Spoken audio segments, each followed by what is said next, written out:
Hey there, everybody. Welcome to our continuing series of the people that I know who are massive influencers in their fields. And I am thrilled to be here with a colleague and friend and mentor, Deirdre Sartorelli, who has recently retired from her role as the leader of the Engels School for Entrepreneurship and Associate Dean. Is that correct, Deirdre? At the Assistant Dean, but I thank you for the promotion. Assistant Dean at the School of Business at Endicott College in Beverly, Massachusetts.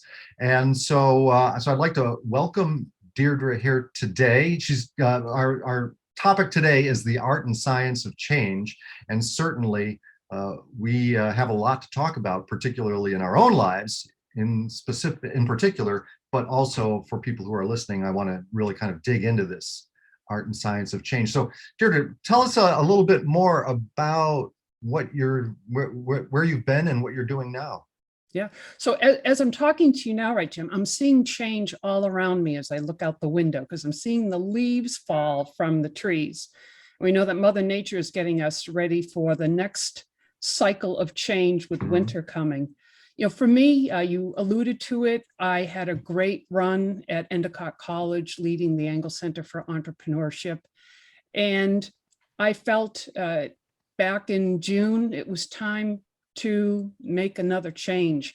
And you and I have talked about this, the word retire, and we'll get into that a little bit more further in this podcast. But just for your listening audience, so I retired from the Engels Center for Entrepreneurship, but it wasn't my first retirement.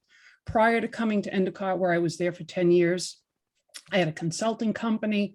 And then prior to that, I had a long career in a technology company. So started out as an individual contributor on the engineering side, back really with the advent of PCs, then the boom of the internet. So I worked for Verizon, Cisco Systems, Avaya, a lot of the Fortune 100 companies that were, and still are, frankly, leading the evolution of change in technology. Wow. And you know, this whole thing about change, I mean, sometimes it just happens as fate would dictate our lives, or we are thrust into situations where we have to change, we have to adopt. But generally speaking, I think people can benefit from thinking about change and caring about change. I mean, from your perspective, why should we even care about change? What does it matter? Change is one of the biggest dynamics in our lives when you think about it.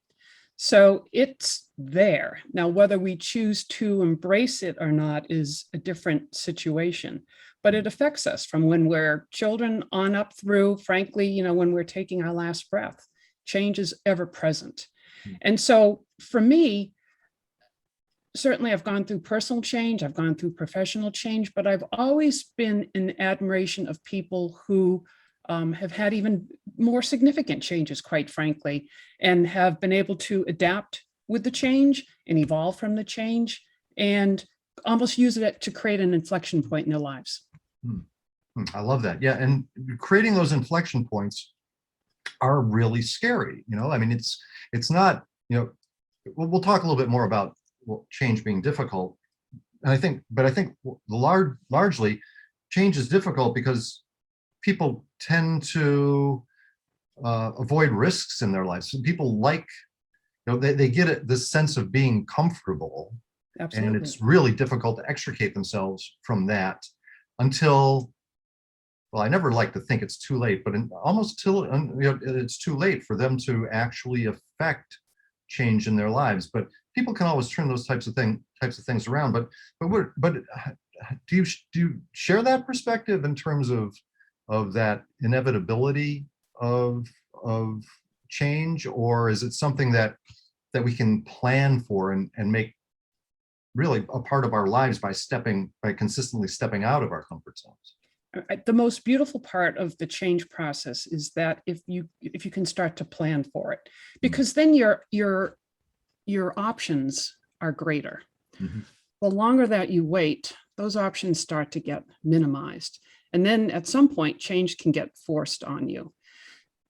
So there's a saying, and it's an old fashioned saying, having your ear to the rail. And that goes back to the days of the railroad, right? You put your ear on the rail and you can tell whether or not a train is coming.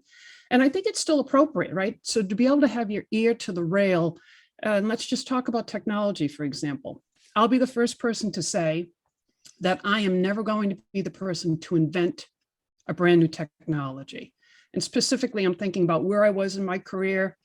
I was in my late 20s, early 30s. Internet was coming along. Certainly didn't have anything to do with the invention of the internet, but I knew that that was going to be a big thing. And I certainly didn't envision social media or any of that, but I just had that feeling. And so for me, from a professional perspective, that was the train that I wanted to get on. And so that led me to taking on increasing roles of responsibility in technology companies that were really forming the internet. Cisco Systems is one example of that. But those examples are everywhere. I mean, that's a professional example. Personally, we have options, choices sometimes thrust upon us, but oftentimes, especially for any of your young listeners to this podcast, Jim, there's this term now about the quarter century life crisis. So 25-year-olds who are essentially having a midlife crisis, but a quarter into their lives. And that's because they may have taken a track, perhaps in high school or college or some occupation that they thought was the right one. And they get to be 25, 26 years old and they realize this isn't for me.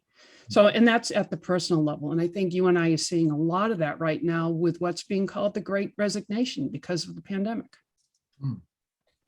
I'd never heard that term before, but I know exactly what you're talking about when you talk about the Great Resignation. It's almost like, hey, why bother? Why try anymore? Because change is happening so quickly. It just, I cannot, jump on this train because it's moving too fast. But that's really self-defeating, though, isn't it? Well, it is. So change also takes energy. It takes emotional energy, mental energy, sometimes physical energy as well. And I do think sometimes, in this, when I have not completely embraced change, that's because I just was at this settle point and frankly was happy with where I was. But when I look back on that now with the lens of time, it's like, gee, Deirdre, why didn't you seize or why didn't you embrace the change that was coming anyhow? Why didn't you embrace that? So, and some of that only comes with a little bit of years underneath your belt and a little bit of, whatever wisdom there can be. But I am really impressed when I hear someone who's in their late 20s that says, yeah, I committed to this occupation, but it's not for me. I don't find I'm being fulfilled by it. And I'm going to kind of take a step out of that lane and start something new. That takes a lot of courage. That's absolutely right. And I just want to just dwell on something or something that you said, or maybe implied, and that was, kind of looking backwards. I think we can all point to different parts and times in our life when we might have some regret about decisions that we made. And one of the things that I've found, and I'm a huge reader as of late, particularly in the areas of philosophy and psychology, but one of the books that has always resonated with me is this book, The Four Agreements, by Don Miguel Ruiz. And the Four Agreements, one of the four agreements is, don't ever take things personally. And I think sometimes when we get caught up in regret, it can be a little bit self-defeating at times because we personalize it. We don't understand necessarily that, oh, that's what life is. Making mistakes, right, is making mistakes is how we learn, I think, in a lot of respects. Yeah. And I also think too, you have to be kind to yourself. And there is a certain element to regret, I think, being a waste of emotion, because frankly, the event happened in the past and you can't change it. I do think you have to be kind to yourself, because if you knew better, you would do better, as the saying is as well, too. And I think back to some of the things, and a question I've been asking myself as of late, and when I say that, probably like the last 6 months or so, is how does this serve you? So whenever I find myself starting to maybe dwell on something that I think that I should have done or should not have done, how does this serve you? And most often the answer is it's not. And so for me, that kind of gets me out of that thinking about a past event, and maybe I could have made a different decision and focus on the present. So Yeah, that is brilliant. And that's a, it's a, self-forgiveness is a difficult thing for a lot of people. Oftentimes individuals continually beat themselves up and then suffer from this sense of regret by looking too much into the past, and then suffer anxiety by looking too much into the future. And it's, to get, I mean, this sounds somewhat spiritual, but to get real enlightenment in this world, we really need to focus on the present and what we have in our hands right now and what it is that we're doing right now, and focusing only on that. Now, one of the things that you talked about a few minutes ago was this concept of keeping your ear to the rail. And it's funny because I used that expression just about a week ago when 4 of us were waiting on the train platform in Swampscott to take us into Salem. Of course, we're not going to drive into Salem on Halloween Day. So, and we were waiting and waiting and waiting. I said, I think I'll go put my ear on the rail, which is exactly what you're talking about. But that, from a career perspective and kind of seeing which way the wind is blowing, and preparing yourself for that inevitable change due to technology or what's happening economically, those types of things. But there's another kind of change also, isn't there? That's highly personal, and that's independent of the times or the environment. And it's all about a kind of ability to self-reflect and evaluate, and then pick one's own path in terms of your own personal change and growth and development. And is that something else that you've considered throughout your life and career? And tell us a little bit about maybe how you've responded to that type of change. I'm a big proponent of setting goals. So typically in December, I'll start to think about what I want my goals to be for the upcoming year. So, a goal, and then objectives to hold myself time bound and with measurements. And so for me, from a personal perspective, I love to learn. I'm focused. You and I have had a lot of conversations around just keeping good health. I'm a runner. As a matter of fact, one of my goals that I had set a year ago was to run a marathon coming up this January. So January 9th, 2022, I'll be running a marathon down in Florida. But I do think that having goals and writing them down, and I have a little notebook. And what I do is I put pictures of goals that I want. And I'm showing you right now a picture that I took one time of a house in the woods. And this is probably like 10 years ago. And here I am in my house in the woods. So for me, I'm a visual person. Yeah. So from a personal goal setting perspective and personal change, I like to actually use pictures.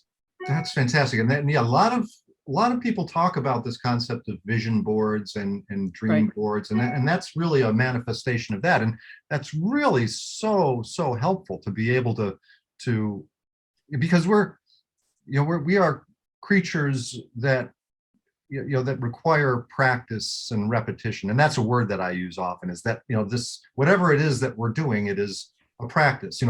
What I'm developing in terms of my business is a practice. What you're developing is a practice. It's normally referred to, when you're speaking in the legal or medical profession, lawyers and doctors, it's their practice. Right. Well, and that's because they recognize that there's an infinite amount of things to learn, and they're never going to know it all. And in order to continue to stay good at it, you have to keep practicing it. And I love that concept of coming back to those visualizations because it really manifests your dreams, and it allows you to set those goals, those points along the way to get there, right? Right. And it also helps you to articulate those goals to other people. For example, if you show them a picture of whatever that goal might be, because it's helpful to put that stuff out there in the universe. And certainly if you've got support of family and friends, if they know, Deirdre's running a marathon, they'll be supportive of all the training that has to go into running a marathon as well, too. And I will say, and this is where coaching can come into place as well, too. You might have an idea for a particular change that you want to put into your life, whether it's at the personal, professional level, and you know this better than I, but with your coaching practice, it's helpful to have that objective person that's there, maybe asking the hard questions or asking you, how are you doing with those goals that you set? And being that neutral ear. And in some cases, sometimes it's not a neutral ear. Sometimes it might be some tough love or kind love. Yeah, spot on. Yeah, and the coaching relationship, I look back on my life and my career, and I often wonder how much further might I have gotten if I had engaged with a coach earlier. But that's a regret that I don't wish to dwell upon, because it's what brought me to where I am today, and I think we all have to be contented with that. But yeah, change and camaraderie are critical elements of the coaching relationship. And as you pointed out, challenge, being challenged by someone is also a critical component of it. And there's accountability built into that as well. And so yeah, thank you for pointing that out. And I think that's a interesting recognition of what is possible when you do work with other people. Now, some people find, this whole idea of change to be rather frightening, and there are fears that are kind of built into that. And you've done a lot of work in corporate. You've certainly done a ton of work in the academic world, and so you've worked with a lot of different people. And so, is there some common denominator or common element that you've seen that for those people that have problems with affecting change, whether it be in a career direction or picking their major or getting out of that job, or personal change? In other words, identifying those bad habits that you have, or identifying those skills that you want to develop and actually moving in those directions. Why do some people find it easier and some people find it harder to affect those kinds of change? I think it gets down to curiosity. Being curious about maybe what you don't know. And when I think to whether I might have been in the past advising a student to contemplate adding a minor in something that might not have seemed intuitive, or whether it might be friends or business colleagues, it's about being curious and be willing to look for options in unsuspected places. And that's why in my role at the college, I loved it, because I was surrounded by young people. And you can't have a preconceived notion that because you're of a certain age that you know everything, because I assure you that's not the truth. And that was the fun part, was learning from these people who are 18, 19, 20 years old. And then all of a sudden you start to open up and listen, and then your options as a middle-aged person start to open up as well, too. So I think it's being curious, not being afraid to work with people who aren't your demographic, quite frankly. So dealing with, the thing I find about, fascinating about your story is that you had all of this great work in the real world, and then you stepped into academia and primarily working with young people.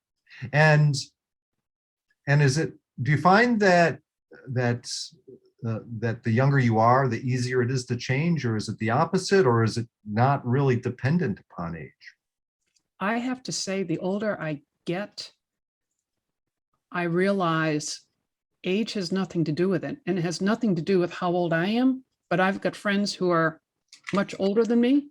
Mhm. And I see the vibrant lives that they have, how they are on trend in a healthy way, aware of current topics and technologies. And so that blows up the notion that you have to be young to be able to, I actually think that it's healthy to be able to continue throughout your life to embrace change. And it's not about seeking out fads and that. That's not what you and I are talking about today. This is about material, significant change in your life.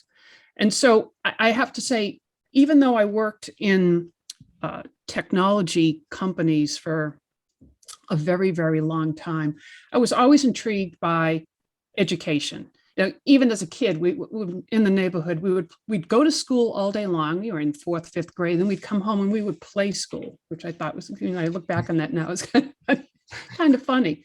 But I was kind of always intrigued by education, and I was always in the periphery, whether it was in a volunteer capacity, sitting on a board of trustees, or different foundations. I was always interested in higher education. And then when the opportunity came to me to teach a course, I jumped at it, but I have to say, I was really scared. And you're talking to somebody who's done presentations to 1,000 people, 2,000 people in my corporate life.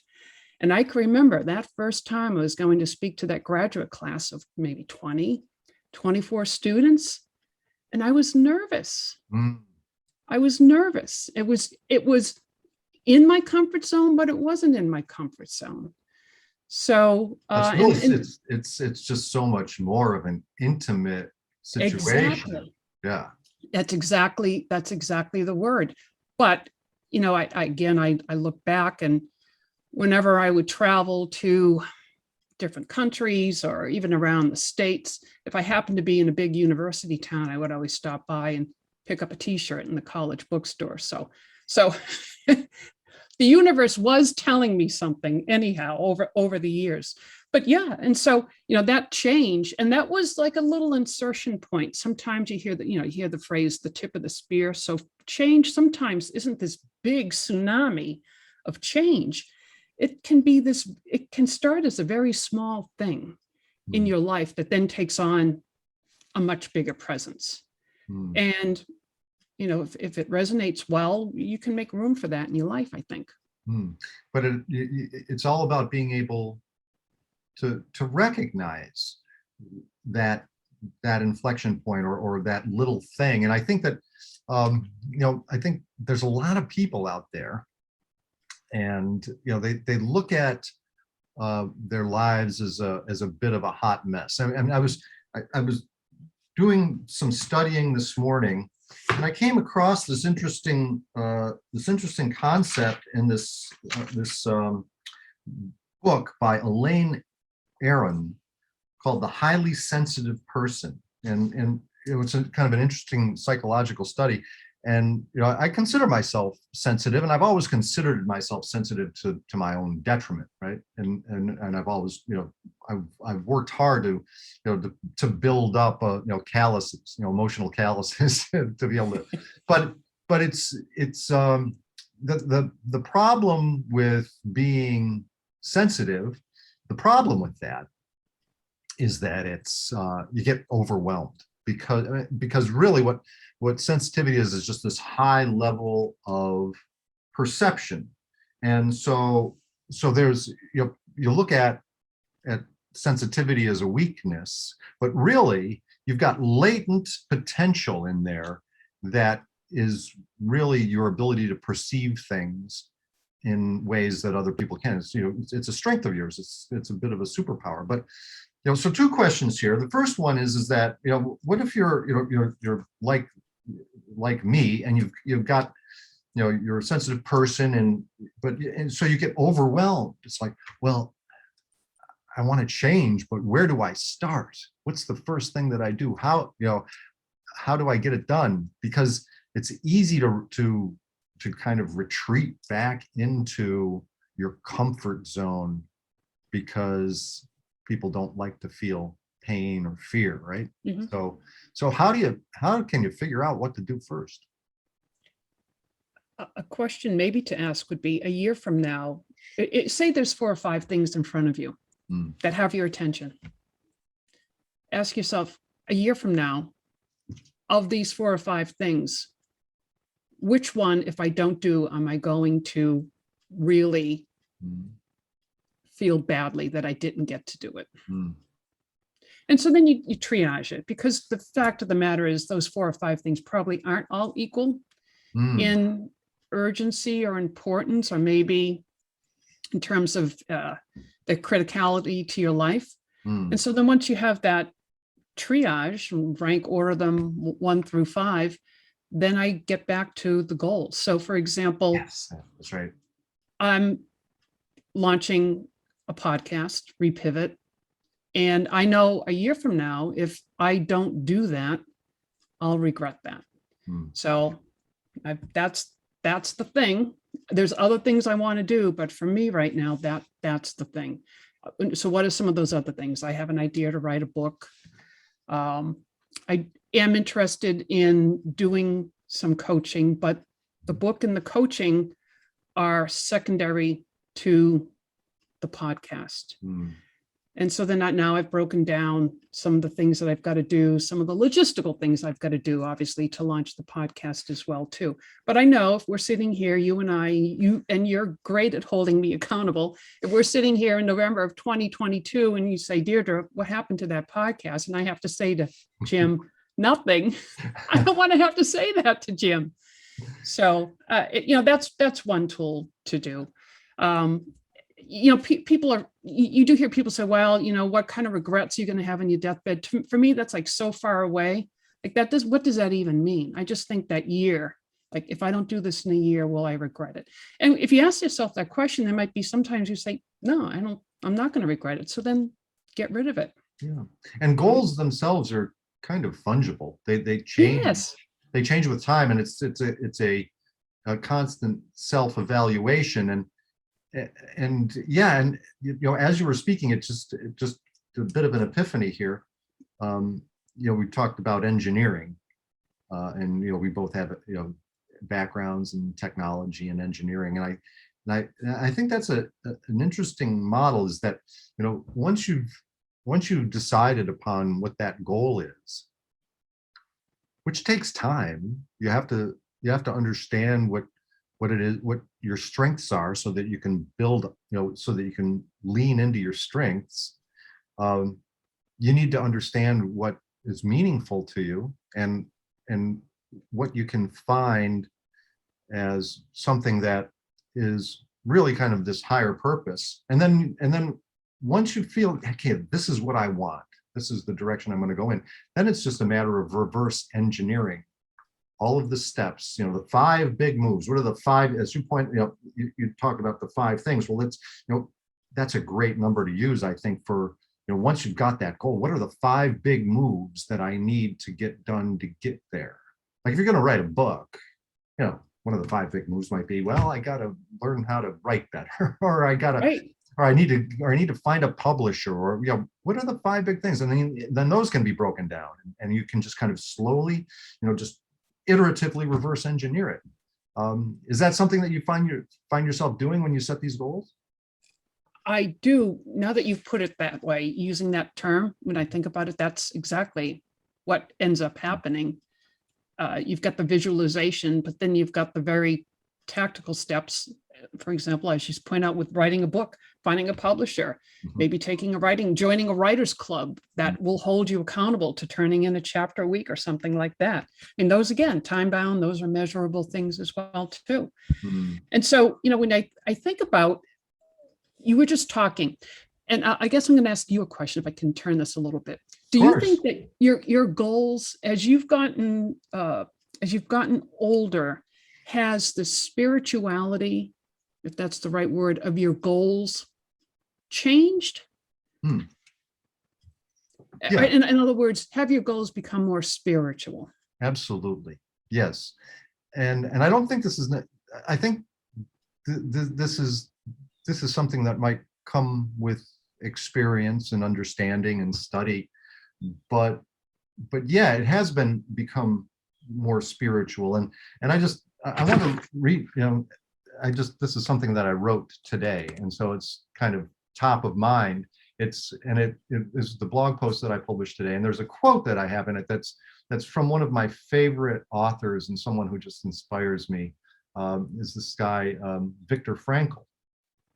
And every time I read this, as I wrote in my blog post today, I get a chill from it, because it's like, oh my God, that makes so much sense. And this is, and this gets to the spirituality of what it is that we're trying to get out of life, and what it is that we want to try to effect change for. And this is it. So Frankl said it, and this was in his seminal work, this book called Man's Search for Meaning. And Viktor Frankl was he's a Holocaust survivor. And so half of the book in Man's Search for Meaning is his account of living in concentration camps. And then the second half of the book it's a treatise he's a psychotherapist. And Viktor Frankl is a great psychologist, and he came up with this concept known as logotherapy. And essentially, that we're able to find, when we're able to find meaning in what it is that we do, that's where we have the opportunity to maximize our happiness. And so what Frankl said is, don't aim at success. The more you aim at it and make it a target, the more you are going to miss it. For success, like happiness, cannot be pursued. It must ensue as the unintended side effect of one's dedication to a course greater than oneself.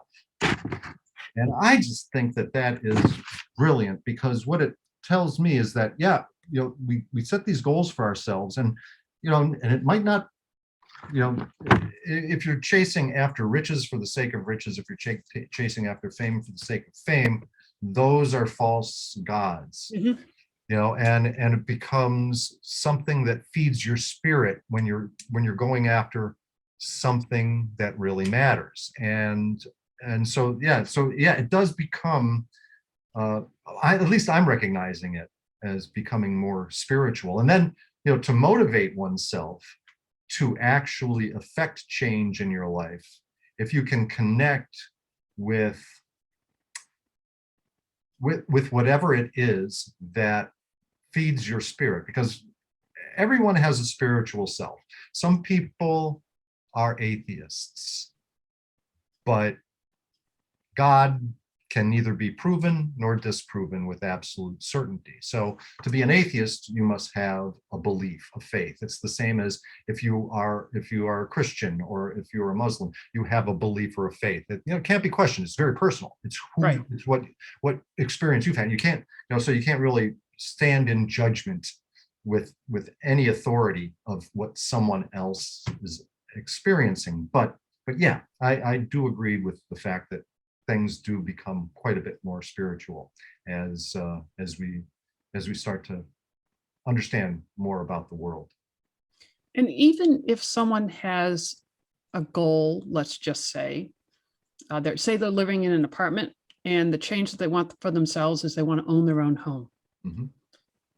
You might say, okay, on the spirituality meter, maybe that doesn't register, but I would challenge that.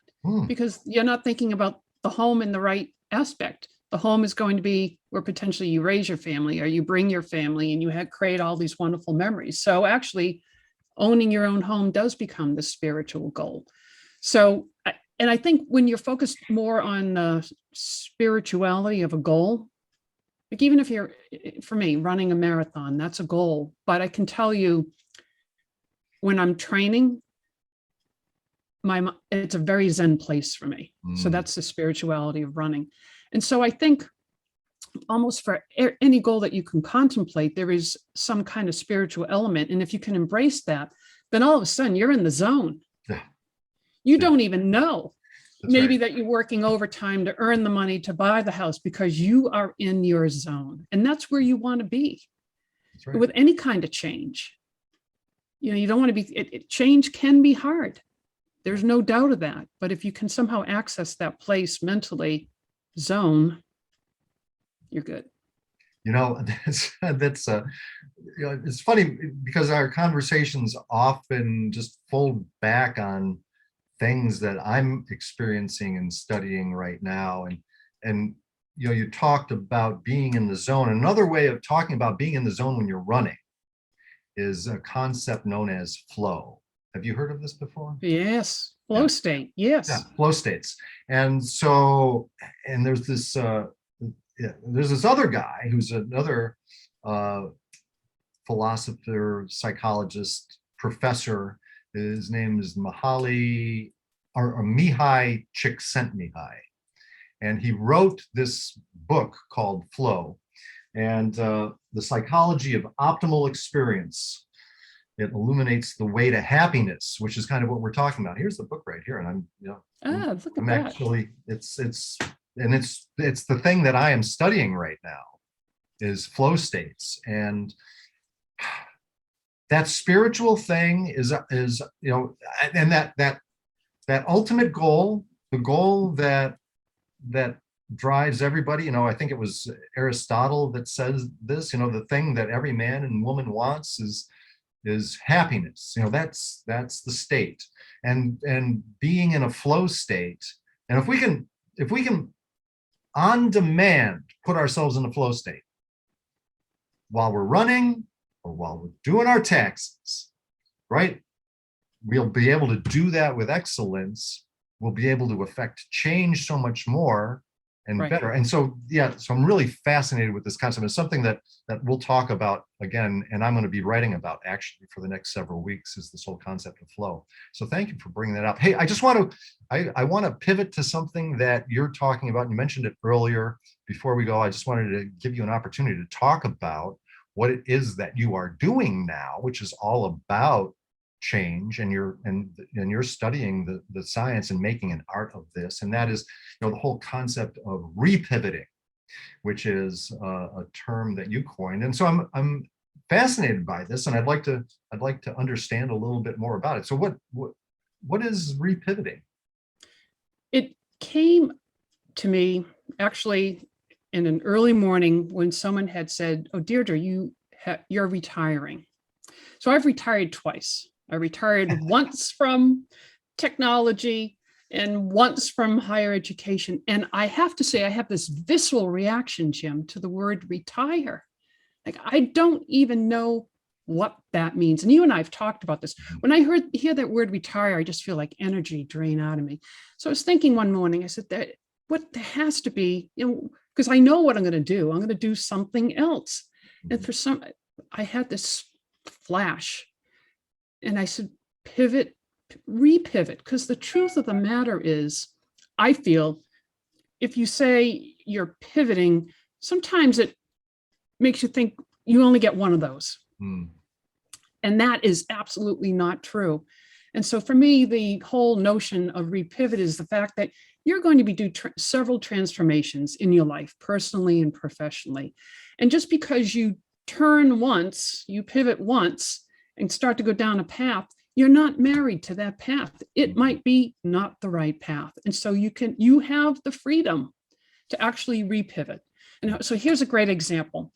There's a great series on Disney Plus called The Imagineering Story. So Disney engineers are called Imagineers.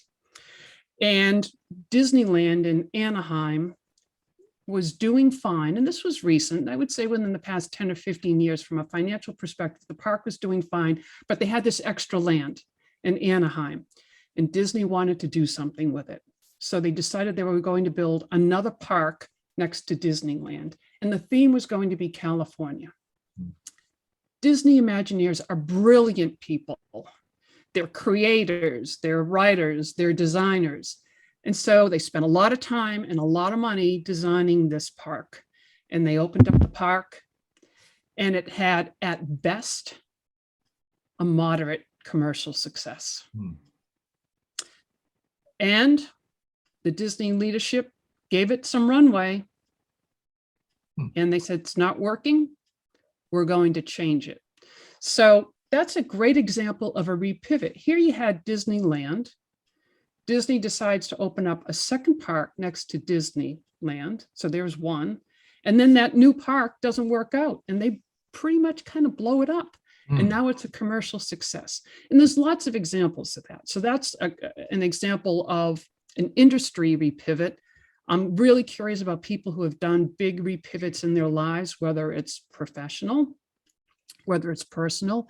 And there's a lot of brands right now. And we're seeing that certainly with some of the climate change issues. Now, you and I aren't going to get into the whole politics of climate change, but the fact of the matter is there's a lot of big conglomerates out there right now that are going to have to rethink their business model and make a change or perhaps make another change after that. So it's both the science, it's a whole nother podcast. You and I can get into the whole science of change in your brain, neuroplasticity, but it's also an art as well too. So I'm excited. The Repivot podcast will be talking to people like yourself that have made some big changes professionally, and some brands, like Nissan is another interesting brand.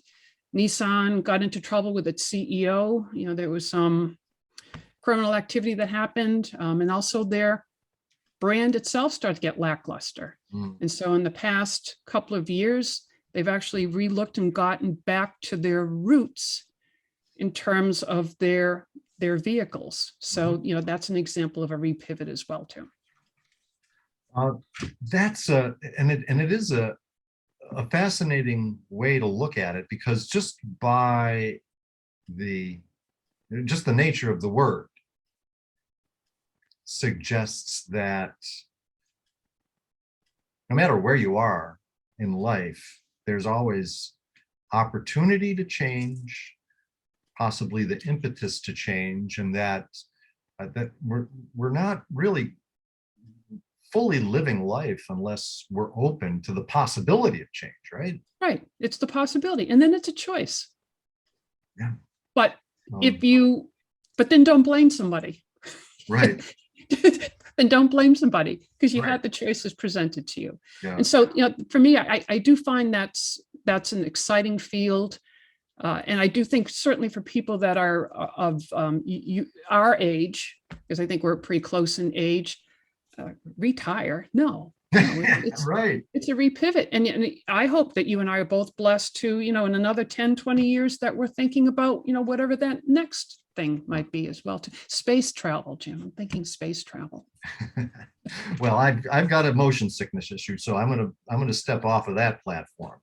But yeah, there's so much, and getting into the science of this. I mean, science of change, and how we apply ourselves, and reverse engineering things towards a particular goal. One of the things that human beings have is they have a kind of a linear thinking approach towards change. That, like, all right, I'm going to put X amount of effort into this, I'm going to get X amount of results out of it. And there's some things that are kind of logarithmic in terms of change. Working out, for example, is one of them. You get a lot of gain up front, when you first start working out, but then after a while, it takes a lot more effort to get a little bit, right? Right. And then there's the exponential types of change or exponential types of growth, where you don't see much change even if you're putting a lot of effort in. A lot of entrepreneurial activities are like that. As you gotta work and have faith, and here's the spiritual thing again, and believe that you're going to do it, and then things all of a sudden come together magically and they grow exponentially. Have you seen that very often with some of the students that you've worked with? I do. And so when you're in that moment, sometimes it's hard to see that your efforts are paying off in change. Yeah. And then it's almost as if you wake up some one magical moment and you realize, if you're an entrepreneur, you finally got your first big order, or you nailed that customer presentation. And Yeah, in the example of nailing a customer presentation, I assure you, it was probably days and days, weeks and weeks of preparation that got you there. Okay. So it didn't just happen overnight. You know, the irony, you talk about working out, is that once you stop, you lose your athletic capacity really quickly.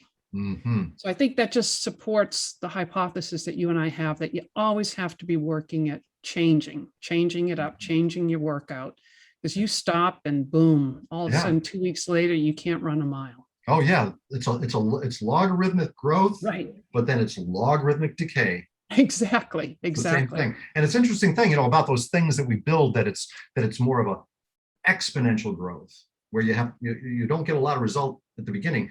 It's almost like compound interest. You're putting a little bit of money in the bank all the time, and then all of a sudden you take your eye off it and just let it ride for a while, and before you know it, you've got a pretty nice little nest egg, and that will end up lasting for a while. And so that's not only exponential growth, but it's also it has the potential to be exponential decay as well if we're not careful. But but anyways, listen, Deirdre, this was just awesome, lovely conversation, and so many other potential podcasts and ideas. I'm just writing notes furiously as we're going through this, and we're going to have you back again, and we're going to love that. This is fun. This is fun. It is fun. And I've been in a flow state for the last hour. It's great. Me as well, and I'm very happy to have you as a friend. Oh, thank you. Same here. This was great. I really appreciate it. Deirdre Sartorelli, do you have a website or anything that you'd like to put up in this? The website's getting launched in December, so Repivot just in time for all of those January resolutions. So I'll be sure to get that information. You can get it out to your audience too. Fantastic. Thank you so much, Deirdre. Deirdre Sartorelli, you are a real gem in my life. I really appreciate staying in touch, and I really appreciate all the words of wisdom that you've given me and our audience today. So thank you, Deirdre. And until next time, everybody, have a great week, and we will see you soon. Thanks, and stay in touch.